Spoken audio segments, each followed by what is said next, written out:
बिस्मिल्लाहिर्रहमानिर्रहीम। अस्सलाम वालेकुम नाज़रीन ग्रामी, एक वक्त था जब दुनिया के नक्शे पर बर्किना फासो नाम का मुल्क नजर तो आता था मगर कोई उसे अहमियत नहीं देता था। अफ्रीका का ये छोटा सा मुल्क गुर्बत, पसमानगी और सियासी अदम इस्तेहकाम की अलामत समझा जाता था। लेकिन आज वही बर्किना फासो दुनिया की बड़ी ताकतों के लिए दर्द सर बन चुका है और इस तब्दीली का सारा क्रेडिट जाता है एक नौजवान, बहादुर और बेखौफ मुसलमान लीडर इब्राहिम तरावरे को। जी हाँ नाज़रीन, यही वो नौजवान सदर है जिसे सिर्फ 2 साल के अंदर 18 बार खत्म करने की कोशिश की गई, मगर हर बार वो न सिर्फ बच निकला बल्कि पहले से ज्यादा ताकतवर होकर उभरा। इसके दुश्मनों ने क्या कुछ नहीं किया, ड्रोन हमले, स्नाइपर फायर, जहर देने की साजिशें, अपने ही मुआवजों को खरीदने की कोशिश, मगर वो हर बार बच गया। इसलिए लोग उसे 18 जानों वाला आदमी कहने लगे हैं।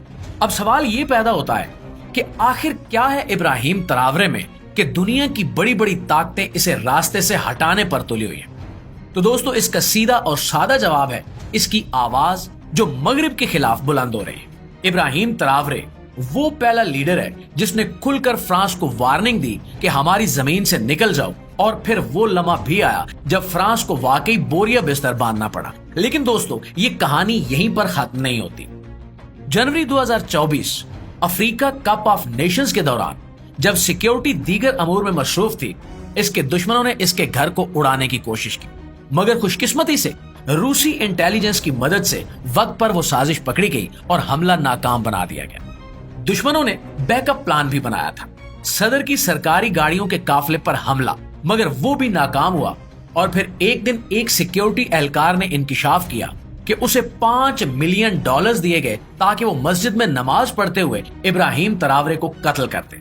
लेकिन उसका जमीर जाग गया और उसने सारी बात खुद सदर को बता दी। दुश्मनों की साजिशें सिर्फ यहीं तक महदूद नहीं रहीं, बल्कि जब इब्राहिम तरावरे 3 अफ्रीकी ममालिक के इत्तेहाद की बड़ी डील पर दस्तखत करने जा रहा था तो एक खतरनाक ड्रोन के जरिए इस पर हमले की कोशिश हुई, लेकिन इस बार भी ये बच निकला। सन 2023 में इसके खिलाफ एक और बड़ी साजिश हुई जिसके पीछे खुद बर्किना फासो की आर्मी के आला अफसरान शामिल थे जो बैरूनी ताकतों के साथ राब्ते में थे और खुफिया मालूमात फरोख्त कर रहे थे। वो साजिश भी नाकाम हुई, मगर इब्राहिम के हक में मुल्क भर में एहतजाज शुरू हो गए। लोग इस नौजवान लीडर के साथ खड़े हो गए। सन 2023 में सोशल मीडिया पर ये खबरें भी वायरल हुई कि सदर के खाने में जहर मिलाने की कोशिश की गई है, और ये सब सुनकर इंसान सोचने पर मजबूर हो जाता है कि आखिर इब्राहिम तरावरे है कौन, क्यों वो इस कदर दुनिया के निशाने पर है। तो प्यारे दोस्तों, इसका सीधा जवाब ये है कि वो मगरिब मुखालिफ सोच को बढ़ावा दे रहा है और सिर्फ अपनी कौम नहीं बल्कि पूरे अफ्रीका को एक करने का ख्वाब देख रहा है। इसकी सोच अफ्रीकनिज्म पर मबनी है, यानी पूरे अफ्रीका को एक कौम और एक ताकत बनाना। और ये वही सोच है जो कभी मुअम्मर कज़ाफी के दिल में थी और जिसके लिए उन्हें दुनिया ने रास्ते से हटा दिया। नाज़रीन ग्रामी, अफ्रीका जहां सोना, हीरे, तेल और कुदरती खजाने बेशुमार हैं, वो आज भी गरीब है, सिर्फ इसलिए कि ये मुत्तहिद नहीं है। इब्राहिम तरावरे इसी तकसीम के खिलाफ खड़ा हो चुका है। उसने ऐलान किया है कि अफ्रीका को मगरिब की गुलामी से निकालना है। उसने फ्रांस के फौजियों को मुल्क बदर कर दिया। उसने रूस के साथ ताल्लुकात मजबूत किए और दुश्मनों को ये सब हजम नहीं हो रहा। अब वो अपनी जान की परवाह किए बगैर एक ऐसे ख्वाब को हकीकत में बदलने के सफर पर है जो शायद आने वाले वक्त में अफ्रीका की तकदीर बदल दे। लेकिन ये सफर आसान नहीं है, क्योंकि जो भी दुनिया के ताकतवर निजाम को चैलेंज करता है उसकी राह में कांटे बिछाए जाते हैं, और इब्राहिम तरावरे को भी यही कुछ सामना है।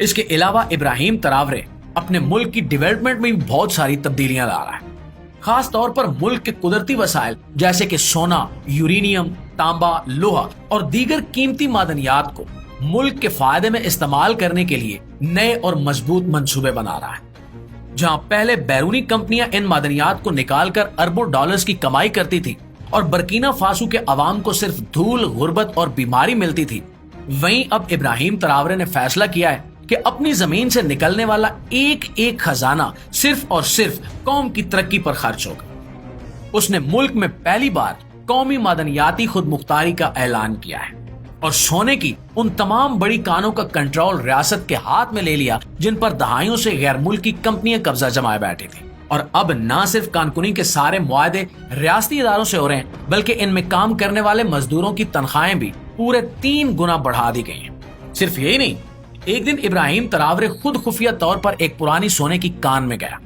وہاں اس نے دیکھا کہ مقامی لوگ اپنی جان ہتھیلی پر رکھ کر بغیر کسی حفاظتی لباس کے کام کر رہے تھے اور صرف چند ہزار فرینک میں اپنی جانیں خطرے میں ڈال رہے تھے۔ اس نے موقع پر ہی کان کے مینیجر کو معطل کیا اور کہا کہ ہماری زمین سے نکلنے والا سونا صرف دولت نہیں ہے، یہ ہماری نسلوں کا حق ہے اور میں اسے کسی لٹیرے کو کھانے نہیں دوں گا۔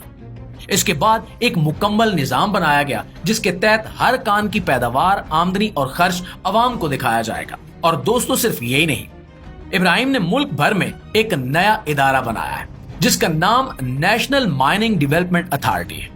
یہ ادارہ نوجوان انجینئرز، ٹیکنیکل ماہرین اور یونیورسٹی کے طلبہ کو مائننگ کی جدید سکل سکھاتا ہے تاکہ وہ خود اپنی سرزمین کی دولت نکال سکیں۔ آج برکینا فاسو کے دیہاتی علاقوں میں وہ لوگ جو کبھی مزدوری کے لیے ملک چھوڑ کر جاتے تھے، اب وہی لوگ اپنی زمینوں پر کام کر رہے ہیں اور پیسے کما رہے ہیں۔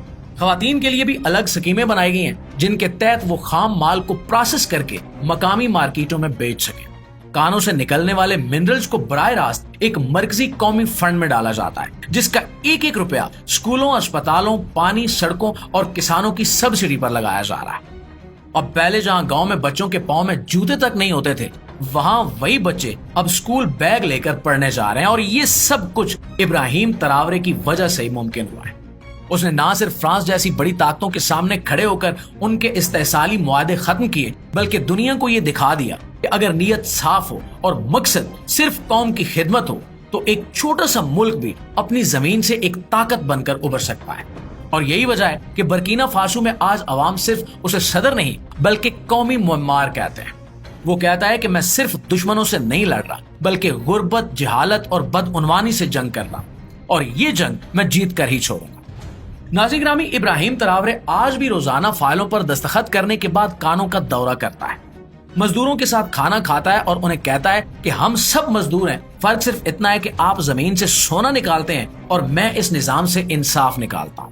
جی تو پیارے دوستو، اگر آپ کو لگتا ہے کہ ابراہیم تراورے صرف برکینا فاسو کا ہیرو ہے تو ایک بار پھر سوچیے، یہ وہ شخص ہے جو پوری دنیا کے مظلوموں کے لیے امید کی علامت بن چکا ہے۔